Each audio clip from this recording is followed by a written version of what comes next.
everyone, this is CJNovo992 and today we are back from the brand new video. Today's video we are here unfortunately to talk about the end of the European dream as Rangers are officially knocked out of the Europa League. And it's a shame that I need to sit here and say that the European dream is officially over, but before we go ahead and we speak about the game and we speak about the two legs and we speak about the sickening, despicable scenes at the end of the game, I just want to give my first initial gut reaction to the fact that the European dream is officially over. And it's something that we've spoken about recently a lot on the channel, and that word's going to come up again. The word is pride in this Rangers team, and that's what I've got, ladies and gentlemen, because it's been a fantastic European campaign. Yes, it's sad that the way we went out because we had the advantage. It was at our house. It was all setting up to be a phenomenal night for us, and it certainly didn't play out the way we wanted it to play out. But I'm not going to get lost in the moment and just make that disappointment, maybe the frustrations on how we played in this game tonight, overshadow what was a truly fantastic European campaign. Once again, gone through all the way to the qualifiers, one-legged qualifiers, playing the likes of Galatasaray just to make it to the dance in the European group stage, and then to be drawn into what to many people called the old group of death when we got it with the likes of Benfica, who had spent a lot of money in the summer. But not only did we go through that group, we went through it undefeated and managed to top it. And then we went into the knockout stages just willing to take on anyone at that point, and we got drawn against Antwerp, and I think we can all agree that was the must-watch games in Europe over the two legs. It was phenomenal what we were able to do at the highest level that we can play at this season, and we came to the Slavia Prague, and again I talked them up heavily. Hell, they are a fantastic side. When they're not throwing themselves about the place, sorry as I nearly throw my glass here with frustration, they are a phenomenal football team, and I've talked about that a lot. But we went in there, we had the advantage, we came into the last game and we just fell short at home. But again, my overall feeling of the European competition, my initial gut reaction is nothing short. I've been absolutely proud of every single one of the Rangers players that pulled on the old shin pads in the European football. They gave us so many highs this season, and now that it's officially over, I can honestly take myself out of the sad and the disappointments of that game and over the two legs and just go, we really had a fantastic run. So if you've waited for this video to come out so you can dive into the comment section below because you've not had much to smile about this season and give it ha ha ha ha ha. You got beat one game in the entire European campaign, one game away from the semi-final of the Europa League. If you're expecting me to sit here and rant and rave and be devastated and fuming that we got knocked out, you're sadly mistaken. Go ahead and pull on that Ivory Coast blanket and cry into it some more, because the only thing I feel regarding the European dream being over is immense freaking pride. And that's beautiful to be able to sit there and say that about this season. But again, we're not just here to reflect on the overall journey or look to the future or anything like that. We obviously have a game recap to break down, and I'm really struggling to put into words what I want to actually say for today's video, because we all know the sickening, despicable act that we will speak about in today's video, and rightly so, by the way, because it does need to be spoken about. But I think it's best to save that to the end, because at the end of the videos is usually what sticks with people, and I think that that message needs to be left there, because that needs to be the last thing we talk about. That needs to be the lasting impression from this video. So instead, before we go down that route, we will break down the game recap and try to break down what was a disappointing game of football, because despite my pride, ladies and gentlemen, I can't lie to you and say there's no a bit of deflation in me and a wee bit of frustration that Slavia Prague didn't get to see the best of Rangers Football Club in the first leg, or certainly not at Ibrox, because we've been fantastic at home. We've been undefeated all season long up to this game of football with 21 games at Ibrox. The only non-win out of those games, by the way, was the draw versus Benfica, but we didn't play like that, unfortunately, and we just didn't get to the standard that we've become so accustomed to seeing this season. And again, you have to give some credit to the opposition, because they certainly made that difficult. But again, the frustration is there, because I felt like we just played into their hands all afternoon. And I don't know if this is going to make any sense to anyone watching today's video, but watching that first half and pretty much the entire game, if I'm being honest, until changes were made, it felt like Slavia Prague could hurt us anytime they wanted, because that switch out to the right hand side to Rangers was on all damn day. It looked like Slavia Prague had two things in their game plan all afternoon. One, to kick the living crap out of Ryan Kent and don't allow him to have the ball at his feet. They certainly accomplished that with the amount of fouls. I think it was 8 fouls, 9 fouls that was actually given on Ryan Kent throughout the whole game. But the second one was to clearly target Scotty Arfield and Nathan frickin' Patterson. And we all know I love my man Scotty Arfield, and I talk him up because rightly so, he gives us everything. But that was a real rough afternoon for Scotty Arfield, and I think that just highlights the importance of a defensively minded player. And that's why I said in yesterday's preview video it was a perfect game for Ryan Jack, because he could have offered us a bit more cover. Again, I'm not sitting here saying if Jacko and Tavernier was available for the game that we'd have went ahead and won this and been through to the semi-finals, because if you look at the rest of the squad, the other players that's been playing very, very high level didn't get to that level. So I'm certainly not making any excuses for us, but I think you could see that that switch was on all damn day, because it's no natural to Scotty Arfield, it's no natural to Joe Aribo to be in defensive areas, and they smelt blood in the water and they went after that for the first whistle to the last. So with that, it's certainly no surprise that the first goal of the game did come from Slavia Prague, who again got down that side far, far too easily. There already been countless warning signs, not only in the last game, but in this game right here, one where Leon Balogun does fantastic, by the way, to get it up and over the bar when it looked like there was going to be a tap-in or an own goal in the first couple of minutes of this game. But we have to go to the 14th minute because, again, they get it down the right. That's all they were doing. That's literally all they were doing. They were going after Arfield and they were going after young Nathan Patterson, and they just go out, move out to they're just so swift, and you've got to give them credit for that, because it is good build-up play. Despite the despicable stuff that they've done at the end of the game and the diving and the flopping and all that, they can really play football, and they showed that with this goal, because it's a wee dummy, it leaves a guy, it goes out to the right on the flank, right on the wing. Arfield just can't get there, he can't get anywhere near the laddie, and the ball's absolutely beautiful as it gets lifted in, and they've committed men forward, fair play to them as well, because they need that away goal. We spoke about that yesterday, and it's a brilliant bullet header that is downward and near the front post. And I've seen a couple of people try and maybe point holes and say, oh, McGregor should have done better, but honestly my feeling on that is McGregor couldn't be on any better form if he tried to be. He's at that level, so if that's beating Alan McGregor on this form, I'm going to lean towards it being a fantastic finish rather than being a mistake for Alan McGregor. It's low, it's hard, it's buried, McGregor can't get there, and it's 1-0 to Slavia Prague, which is by far the worst way that game could have started in the opening 15 minutes. Now, the only half positive you can take away from that goal is it did spark us into life a little bit, and where Ryan Kent got on the ball and wasn't fouled. In fact, he was fouled actually. If you go back and watch the highlights, the guy body checks him off the ball and he thinks it's going to be a foul, so he stops running, and Ryan Kent just gets back up and runs and goes onto the ball from Glen Kamara, who hits a nice little pass inside. Kenty's shot is very well saved by the goalkeeper, but at least it was positive, and at least it was going forward. And I just thought the referee, and again, I'm not turning this into a referee debate or anything like that, but that ref for me was absolutely bogging. I mean, there was 9 fouls on Ryan Kent within the first 27 minutes of the game. 9, ladies and gentlemen. No bookings handed out until the next again one. Yet, despite that, Balogun gets booked for his first challenge. There's another booking on us. It was just frustrating to see this referee not allow the game to actually go, even when there was advantages to be played for both sides. By the way, it was stop, start, and it really killed this game to ever becoming a game that it could have been with two very good footballing sides. As I said, there's so many parallels between these sides. It could have been a fantastic game, but it just wasn't allowed to be because of this trigger happy or referee, or I should say whistle happy, I should say, referee. And I think my frustrations with the referee was perfectly highlighted when Glen Kamara does so well just to alert to a ball, he nips in front of the player and kicks it to Stephen Davis, or it might have been Barisic actually, now that I'm thinking it back, but he does so well because he's running full pelt, he nips in, and then he collides with the player because he's no frickin' Neo for the Matrix. He's not going to morph into his body and start taking him air and making look of Mr. Anderson's. That's impossible, ladies and gentlemen. Once he's running at that speed and once he's tackled and got the ball away, there's going to be a collision. It's a contact sport.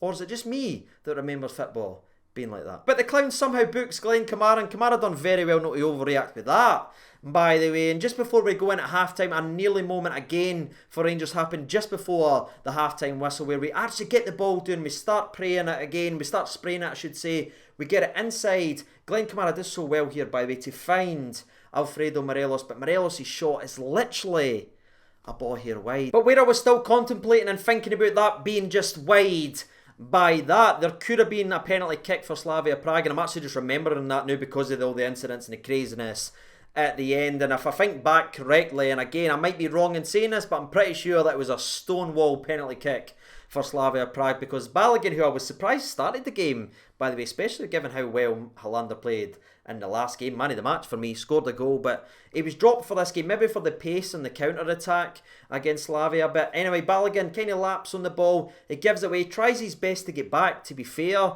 to the laddie, but again he collides with the player. VAR looks at it and doesn't give a penalty kick, but for me, it was a penalty. And that's it for half-time. We go in 1-0, but again, my gut feeling was it could have been 2-0 if that penalty was given. And I think everyone had the same idea as me. It's no working in the midfield. Davis is doing well, Kamara's doing well, but that right-hand side and Scotty Arfield, by God, he looks so far off. And I hate saying that, but I've got to be honest. If I'm not honest, this just doesn't work, people. And I did think he was maybe getting subbed off at half-time, but he did play to the 52nd minute, but he was mercifully took out of the game of football, and Kamar Roof came in, which instantly got me excited because I thought that was going to be mere attacking threat, and it was attacking threat, but not in the way I'd hoped it would be. Because less than 10 minutes after coming on the park for Scotty Arfield, Connor Goldson finally gets the ball, because you might have noticed they were actually blocking Goldson's long balls all afternoon. They were allowing Balogun to have it, but one of the few times Goldson gets on the ball with a bit of space, it's a beautiful long searching through ball. That's what he does. He didn't have his best game defensively, not by a long stretch, by the way, but again, on the ball, he's very good, and he picks out a brilliant pass for Kamaruf, who jumps up to collect with his foot and does make contact with the ball. And I originally was like, no way, how has he given that as a red card? I'm sitting spewing, because the way I've seen it is, he's touched it with his foot, and then he's collided with the goalie's shoulder, and I think the goalkeepers took a dive, and that's one of these cry wolf scenarios, ladies and gentlemen, because when you've got 7 players in the first half dropping when there's no contact holding your face, when one actually happens, your natural instincts to go, he's diving and acting.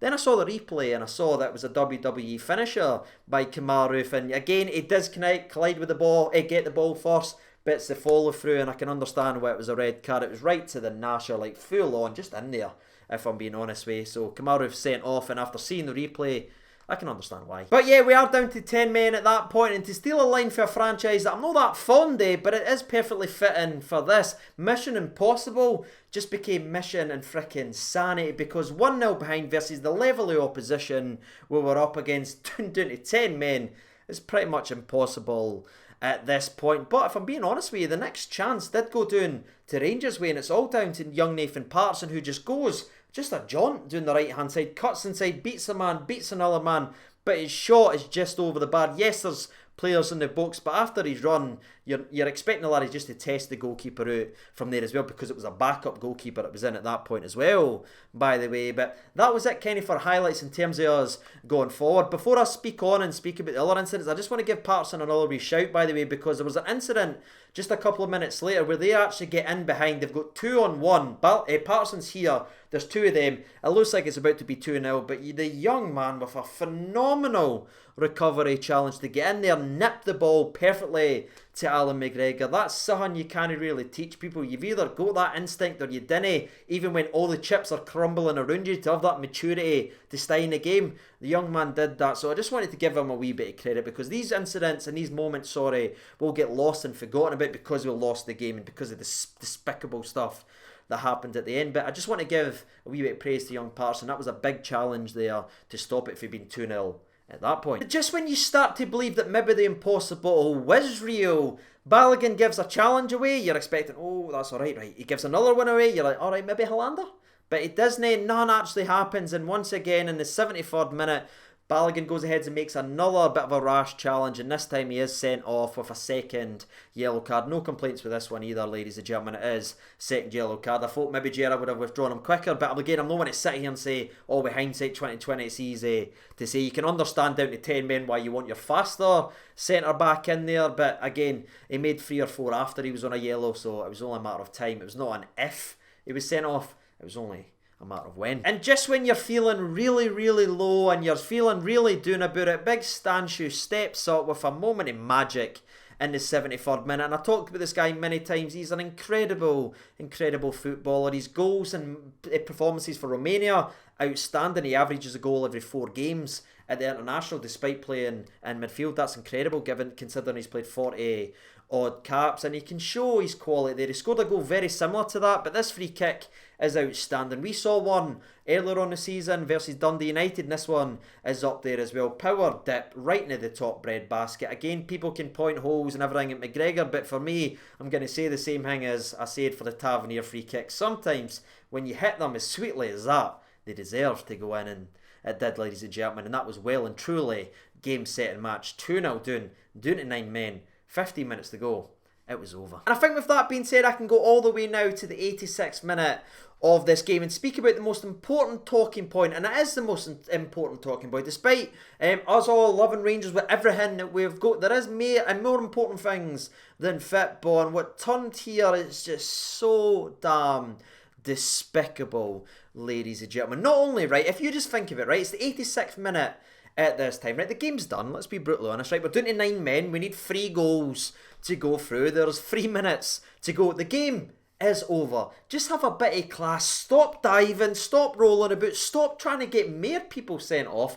the game's done at this point, but they're still flopping around, diving about, like Tom Daly, and then the incident happens where, while the guy's on the ground, one of the players, I'm not going to say his name by the way, because I'm absolutely sick of him. It's not Stanchu, by the way. I've seen a couple of people fire me a tweet. It's not that laddie at all, and I want to clear up that. It's the guy's name, he begins with K, I can't even pronounce it properly, and I didn't even want to pronounce it properly, but you can see him, he walks right up to Glen Kamara, and you know, son, if this wasn't a racist thing or anything, like, you'd still sit back and say, what's this guy all about? Where's the class? Where's the respect about football? You're through, there's 3 minutes to go, just get on with the game.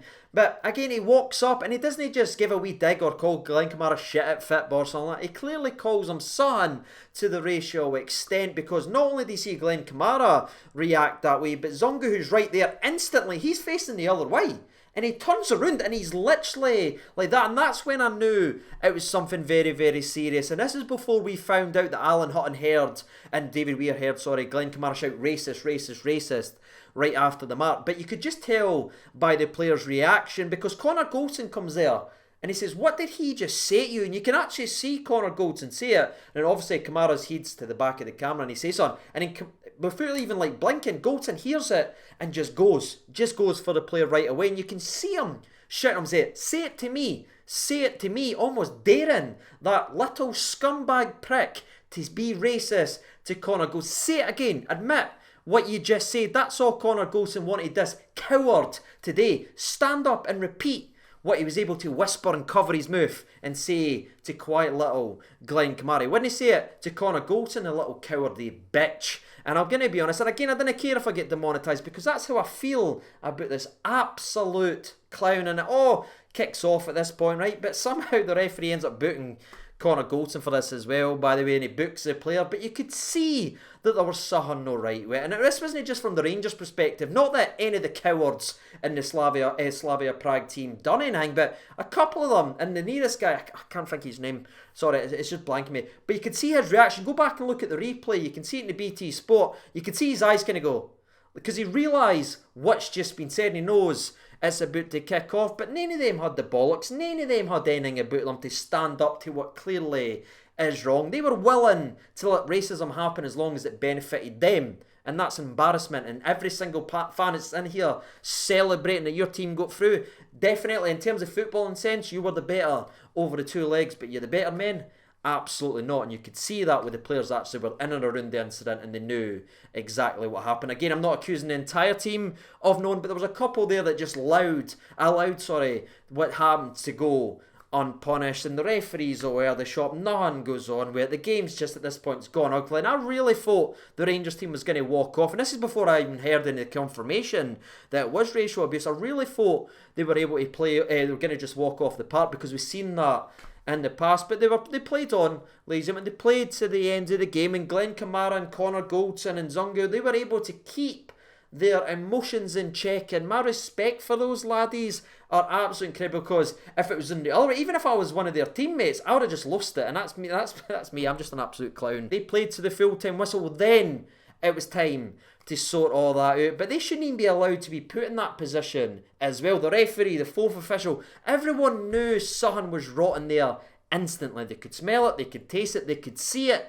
but nothing was done, and that's hilarious to me. Despite everything that gets put out there, equal this, equal that, there's no room for racism that continues to get spat out by UEFA. But again, another massive incident happens, and we've seen it in the past with PSG, where a linesman getting involved with one of the players. I can't remember, was it Ba? I'm sure it was Ba that used to play for Chelsea and that as well. I'm sure they got involved with an incident, but once again, they did absolutely nothing. And it does leave a disgusting cloud over this game of football, where we all should be disappointed that we went out, but we should all be sitting here with massive smiles saying, you know what, ladies and gentlemen, what a journey it was. It's been a crap year, right?